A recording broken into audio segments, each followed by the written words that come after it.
Hello नमस्कार, मेरा नाम समृद्धि मिश्रा और मैं आप सभी का स्वागत करती हूँ हमारे प्लेटफॉर्म लीगल से रोमा में। प्रीवियस लेक्चर्स में हमने बात किया था इंडियन कॉन्स्टिट्यूशन के डेफिनेशन के बारे में, उसके हिस्टोरिकल डेवलपमेंट के बारे में। साथ ही मैंने आप लोगों के साथ कुछ टिप्स भी शेयर की थी जिसके थ्रू आप 25 parts of the Indian constitution को बहुत आसानी से याद कर सकते हैं। आज की क्लास में हम लोग nature of the Indian constitution के बारे में बात करेंगे।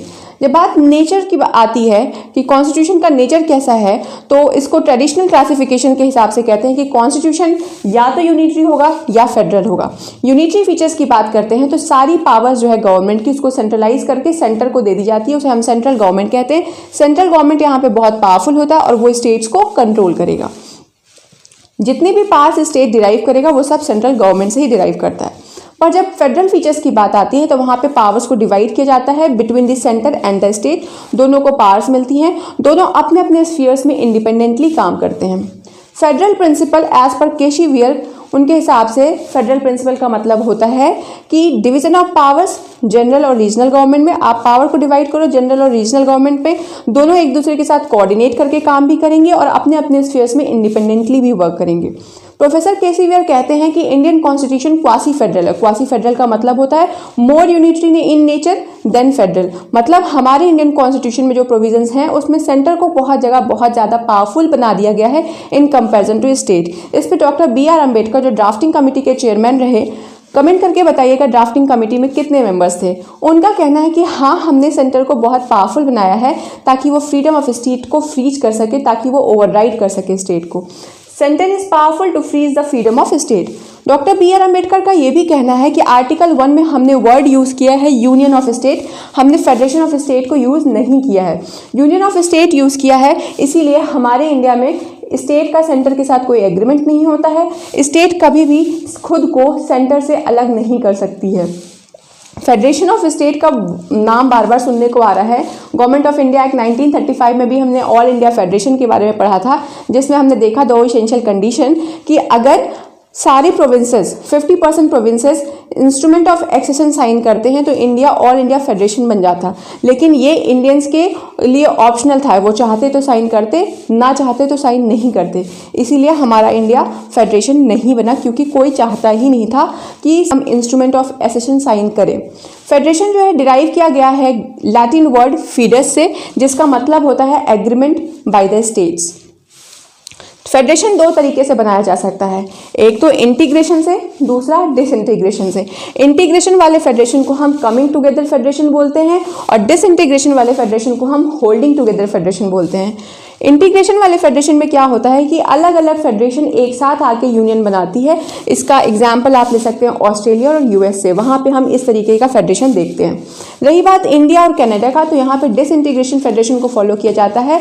इसमें एक पावरफुल बॉडी होती है जो प्रॉपर एडमिनिस्ट्रेशन के लिए पावर्स को डिवाइड कर देती है अलग अलग ऑर्गन्स में। इसे हम डिसइंटीग्रेशन बोलते हैं, होल्डिंग टुगेदर फेडरेशन बोलते हैं, जो इंडिया और कनाडा में देखा जाता है। अगर अब हम केस लॉज के बारे में बात करें तो state of West Bengal versus union of India में बोला गया कि constitution of India fully federal नहीं है। State of Karnataka versus union of India 1978 में बोला गया कि कॉन्स्टिट्यूशन ऑफ इंडिया जो है फुल्ली फेडरल इन नेचर है। SR Bommai versus union of India में भी बोला गया कि हमारा जो संविधान है वो फुल्ली फेडरल इन नेचर है। हिंसा विरोधक संघ वर्सेस मिर्जापुर मोती कुरैशी जामत 2008 में बोला गया कि कंट्री को हमने डिवाइड तो किया है डिफरेंट स्टेट्स में ताकि एडमिनिस्ट्रेशन प्रॉपर हो सके, लेकिन India as a country is one whole. मतलब हम एक हैं, हमने पार्ट्स को डिवाइड किया है ताकि प्रॉपर एडमिनिस्ट्रेशन हो। क्योंकि आपको पता होगा जब हमने हिस्ट्री की क्लासेस डील की थी तो हमारी इंडिया में 500 से ज़्यादा प्रोविंसेस थे। उस समय हम लोग पार्टीशन से भी जूझे थे, तो पूरे के पूरे इंडिया को संभालने के लिए दूसरे अगर हम सेंटर को ही सारा पावर दे देते तो वो प्रॉपर एडमिनिस्ट्रेशन नहीं हो पाता। इसीलिए डिवीजन ऑफ पावर्स करना बहुत ज़रूरी भी है।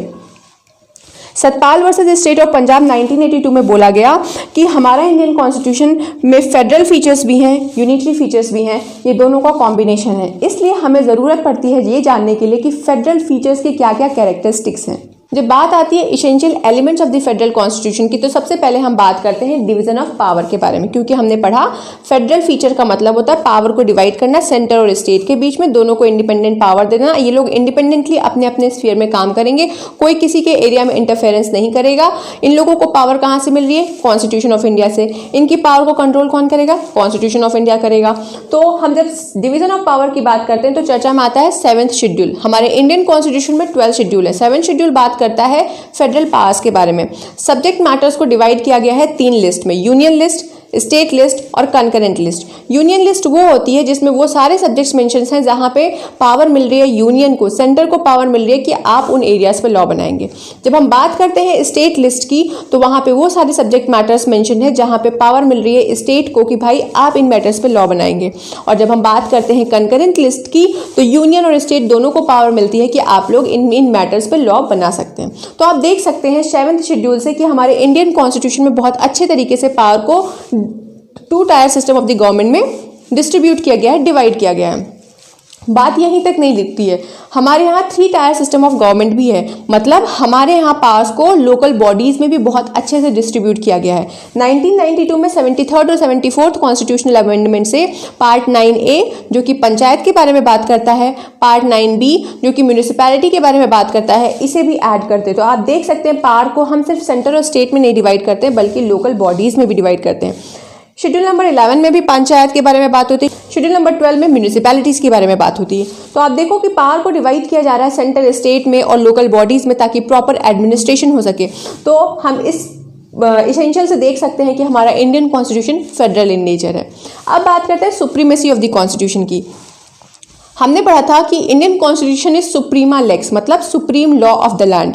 यही वो लॉ है, यही वो सुप्रीम डॉक्यूमेंट है जहां से बाकी सारे लॉज बनते हैं और उनको इन्फोर्समेंट मिलता है। सारी पावर्स हम कॉन्स्टिट्यूशन ऑफ इंडिया से डिराइव करते हैं, चाहे वो एग्जीक्यूटिव पावर्स हो, लेजिस्लेटिव पावर्स हो या जुडिशरी को पावर मिल रही है, वो सारी पावर हम कहाँ से डिराइव कर रहे हैं? इंडियन कॉन्स्टिट्यूशन से डिराइव कर रहे हैं। स्टेट्स को भी अपनी पावर्स कहाँ से मिल रही है? कॉन्स्टिट्यूशन ऑफ इंडिया से ही मिल रही है। तो इसलिए हमें ज़रूरी हो जाता है कि हम अपने कॉन्स्टिट्यूशन की सुप्रीमेसी को मेंटेन करें, और हमारे इंडिया में भी कॉन्स्टिट्यूशन की सुप्रीमेसी मेंटेन है, तो ये भी हमारे कॉन्स्टिट्यूशन का फेडरल फीचर माना जाता है। थर्ड बात होती है रिटन कॉन्स्टिट्यूशन की। कहते हैं जब चीज़ें लिखी होती हैं तो बहुत क्लियर होती हैं, जब चीज़ें डॉक्यूमेंटेड होती हैं तो कॉम्प्लेक्स कंडीशंस को अवॉइड किया जा सकता है। लेकिन अगर वहीं पे अनरिटन फॉर्म में हम अपने कॉन्स्टिट्यूशन को रखें तो लोगों को अपने राइट्स ही क्लियर नहीं होंगे, ड्यूटीज ही नहीं क्लियर होंगे, कोई कुछ कहेगा कोई कुछ कहेगा। इसीलिए federal feature of the constitution को मेंटेन करने के लिए आपका कॉन्स्टिट्यूशन रिटन फॉर्म में होना चाहिए। जब डॉक्यूमेंटेड होगा तो आपकी सुप्रीमेसी इंटैक्ट रहेगी और दोनों गवर्नमेंट्स को, सेंटर और स्टेट दोनों को क्लियर अंडरस्टैंडिंग होगी कि उन्हें किस एरिया में काम करना है और किस में काम नहीं करना है। फोर्थ बात आती है रिजिडिटी के बारे में। हमारा Indian constitution rigid in nature है। रिजिडिटी इसलिए ज़रूरी है ताकि हम सुप्रीमेसी को मेंटेन कर सकें। रिजिडिटी का मतलब होता है कि आपने अमेंडमेंट प्रोसेस को थोड़ा सा कॉम्प्लिकेट और डिफ़िकल्ट कर रखा है। तो इसका मतलब ये नहीं कि कॉम्प्लेक्स है, डिफ़िकल्ट है अमेंडमेंट तो हमारे इंडियन कॉन्स्टिट्यूशन में कभी अमेंडमेंट नहीं होगा। नहीं, ऐसा नहीं है। अगर नेशन की प्रोग्रेस की बात आती है तो आप इंडियन कॉन्स्टिट्यूशन में अमेंडमेंट भी कर सकते हैं। हम सुप्रीमेसी को मेंटेन करने के लिए अपने कॉन्स्टिट्यूशन को रिजिड भी बना के रखे हैं। अमेंडमेंट प्रोसेस को थोड़ा सा डिफ़िकल्ट है और सुप्रीमेसी को फेडरल गवर्नमेंट में मेंटेन करने के लिए आपको अपना कॉन्स्टिट्यूशन रिजिड बनाना पड़ेगा।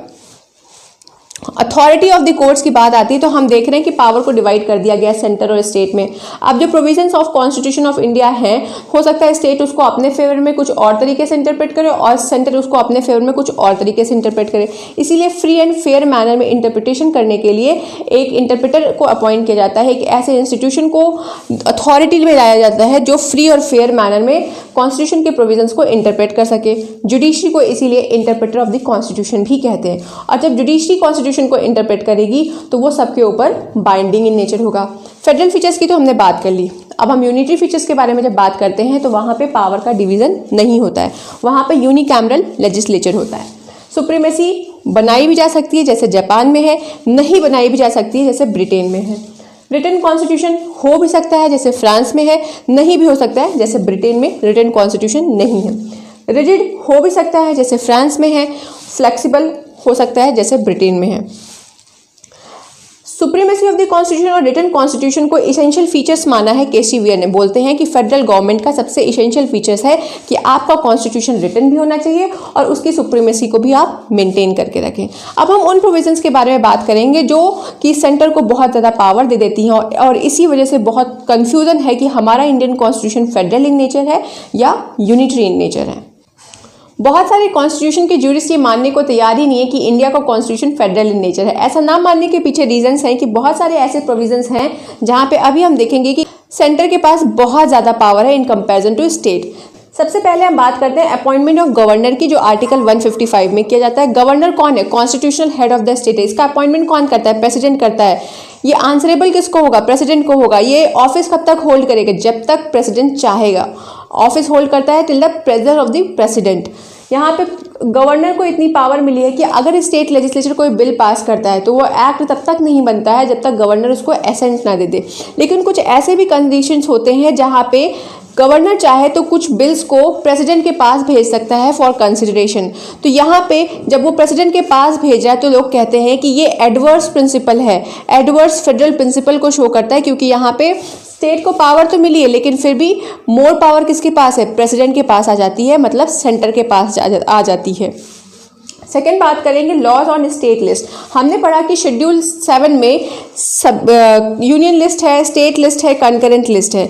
लेकिन अगर राज्यसभा कोई रेजोल्यूशन पास करती है 2/3 मेजॉरिटी से कि नेशनल इंटरेस्ट में ज़रूरी हो जाता है पार्लियामेंट के लिए कि आपको लॉ बनाना है उन मैटर्स पे जो कि स्टेट लिस्ट में मेंशन है, तो वहाँ पे भी पार्लियामेंट लॉ बना सकती है उन मैटर्स पे जो कि नेशनल इंटरेस्ट के लिए इंपॉर्टेंट है। और वो मैटर्स कहाँ पे एन्यूमरेटेड है? वो स्टेट लिस्ट में एन्यूमरेटेड है।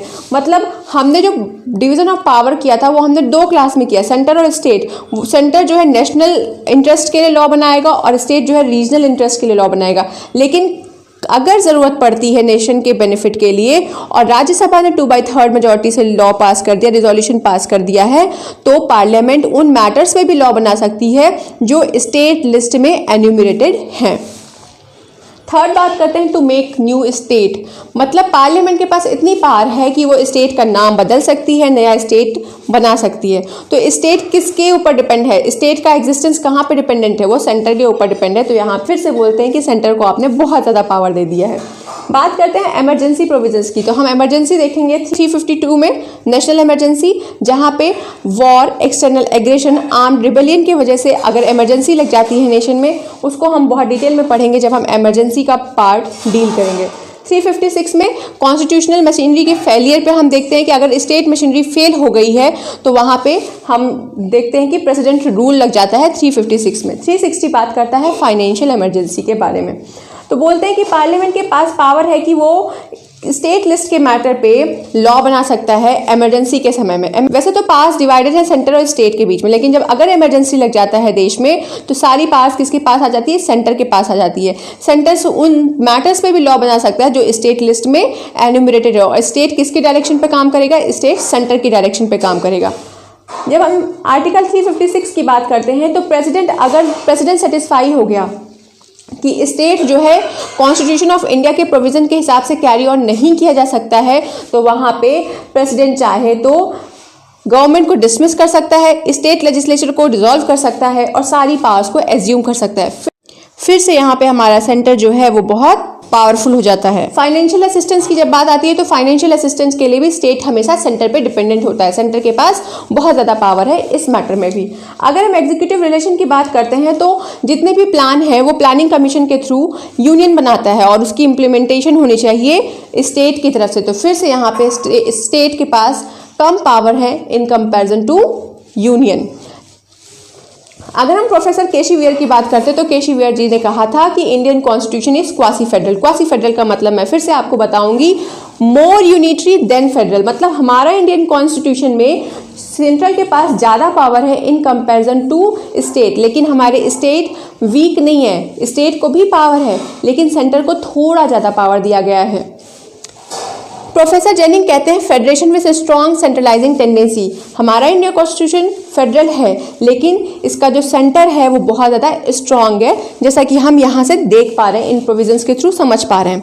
ऑस्टिन जी का कहना है कि कोऑपरेटिव फेडरलिज्म है, मतलब neither purely federal nor purely unitary, ना ही हम प्योरली फेडरल है और ना ही हम प्योरली यूनिटरी इन नेचर हैं। डॉक्टर बी आर अम्बेडकर जो कि सबसे चीफ आर्किटेक्ट माने जाते हैं हमारे इंडियन कॉन्स्टिट्यूशन के, उनका कहना है कि हमारा Indian constitution federal in nature है क्योंकि ये डुअल पॉलिटी को इस्टेब्लिश करता है। उन्होंने ये भी बोला कि ये यूनिटरी और फेडरल भी माना जाता है according to the time and circumstances. Circumstances हैं जैसे कि इमरजेंसी का टाइम आ गया तो वहाँ पे क्या हो जा रहा है, वहाँ पे ये यूनिटरी इन नेचर शो कर रहा है क्योंकि सारी पावर्स कहाँ चली जा रही हैं, सेंटर के पास चली जा रही हैं, सेंटर के डायरेक्शन पे ही स्टेट काम करेगा। तो ये क्या कह रहे हैं कि unitary and federal according to the requirement of time and circumstances. State of Rajasthan versus union of India में भी यही बात बोला गया कि इंडियन कॉन्स्टिट्यूशन मोर यूनिटरी है than federal. Pradeep Jain case 1984 में बोला गया कि भैया इंडिया जो है कॉम्पैक्ट नहीं है फेडरेशन का, मतलब हम लोग फेडरेशन ऑफ स्टेट नहीं है, इसलिए इंडिया को फेडरल स्टेट कहना गलत होगा इनके हिसाब से। अगर हम इसे कंक्लूड करने की कोशिश करें तो इंडियन कॉन्स्टिट्यूशन, इंडिया का जो फेडरलिज्म है वो बहुत ही यूनिक है। यूनिक क्यों माना जाता है? इसके फॉर्मेशन की वजह से। यूनियन से स्टेट्स बन रहे हैं, हम फेडरेशन नहीं हैं, फेडरेशन ऑफ स्टेट्स नहीं है, हमारा एग्रीमेंट नहीं हुआ है स्टेट्स के साथ, बल्कि सारे स्टेट एक साथ यूनाइटेड होके यूनियन बनाते हैं। तो ये यूनियन से स्टेट जो बनता है, जो इसका मोड ऑफ फॉर्मेशन है, वो हमारे इंडियन कॉन्स्टिट्यूशन को बहुत यूनिक बनाता है। कॉन्स्टिट्यूशन ऑफ इंडिया कॉम्बिनेशन है फेडरल और यूनिटरी फीचर्स की, ये ना ही प्योरली फेडरल है और ना ही प्योरली यूनिटरी है। हम देखें तो हमारा इंडियन कॉन्स्टिट्यूशन मेनली फेडरल है, इसमें यूनिक फीचर्स को इन्वॉल्व किया गया है ताकि हम नेशन की यूनिटी को बना सके और नेशनल ग्रोथ को भी मेंटेन कर सके, इन्फोर्स कर सके। डी बासु जी कहते हैं फेडरेशन सुई जेनेसिस, मतलब federation of its own kind. Constitution of India is a novel provision of federal and unitary features. Federal और यूनिटरी फीचर्स हैं हमारे इंडियन कॉन्स्टिट्यूशन में, क्यों दिए गए हैं? ताकि स्टेट जो है सेंटर के साथ कोऑपरेट कर सके, कोऑर्डिनेट कर सके और अच्छे तरीके से लोगों का वेलफेयर कर सके in the interest of nation. आज के लिए बस इतना ही। नेक्स्ट क्लास में हम लोग डील करेंगे salient features of the Indian constitution को। थैंक यू, नमस्ते।